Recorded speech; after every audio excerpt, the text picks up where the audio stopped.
ለኔ የተደረገልኝ በጣም ትልቅ ከባድ ነገር ውስጥ ነበርኩት። የትላንትና ቅዳሜ ሳምንት እዚህ መጥቼ ማውራትም መቆምም መንቀሳቀስም አልችልም ነበር። ከዛ እዚህ መጥቼ መድረክ ላይ ዛ ቁጭ ብዬ ያለው ሊጸልይላቸው የሚያሙ ሰዎች ውጡ ሲባል እዚህ ጋር ወጣሁትና የእግዚአብሔር ሰው እቺ ቆማ ምትሄድ ትመስላለች፣ ግን እግሯ ላይ በጣም ከባድ አደጋ ተሰርቶባታል እና እሱም እግሯን ትቆረጣለች፣ ካልተቆረሽ ትሞች ያለሽ እንድትባል በሷ ላይ ተሰርቷል። ወንድና ያሰራባት ብሎ እዚህ ጋር መድረክ ላይ አውጥቶ ጸለየልኝ። በርግጥ ገና እዚህ ከመጣው 10 ምናምን ቀኔ ነው። በመጣው በሶስተኛ ቀን ጀምሮ እዚህ ጋር እግሬ እንዲህ መቆም አልችልም፣ ሲቆም ያመኛል፣ መራመድ አልችልም፣ በጣም ያስቸግረኝ ነበር። ከዛ በስንት ስቃይ በቃ ቸርቹን ከዚህ በፊት መጥቼ ስላየሁት የዛን ቀን መጣሁትና ጸለየልኝ። እውነት ነው እግሬ ያመመኝ ነበር ብዬው ነበር።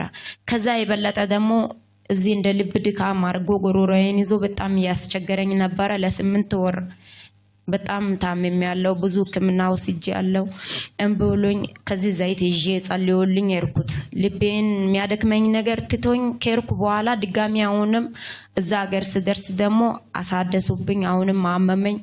ጥዬ ቤቴን ትዳሬን ንብረቴን ሁሉም ነገር ጥዬ እንዲሁ በቃ በባዶ እጅ ወጥቼ እዚህ መጣሁ። ከመጣሁ በኋላ እሱ ለእግሬ ስጸልይ ልቤንም ያመኛል ጉሮሮዬን ያመኛል አልኩት። ጸለየልኝ። ነፃ ወጥተሻል፣ ተፈውሰሻል፣ ቼክ አርጊው ምናምን አለኝ። ዘይት ሰጠኝ፣ የተጸለየ ውሃ ሰጠኝ። ውሃውንም የተጠቀምኩ ዘይቱንም የተቀባሁት እግሬን ሳይሆን ልቤንም ጭምር ጉሮሮዬንም ጭምር ተወኝ። እግሬም እስካሁን መራመድ አልችልም ነበር። ከዛ ከመገናኛ ሰፈር እስከዚህ ድረስ መምጣት ቀርቶ ሽንት ቤት መሄድ አልችልም ነበር።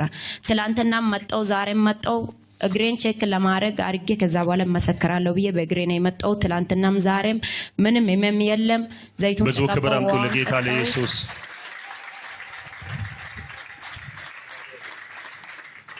ልቤንም የሚያመኝ ነገር ምግብ መብላት አልችልም። ወተት ብቻ ነበር የምጠጣው ጮጋራ ተብሎ። አሁን ምግብ በላለው አልፎ ዳጣ ሁሉ እየበላው ነው፣ ግን ምንም ህመም አይሰማኝም። አሁን ደህና ሆኛለሁ፣ ተፈውሻለሁ።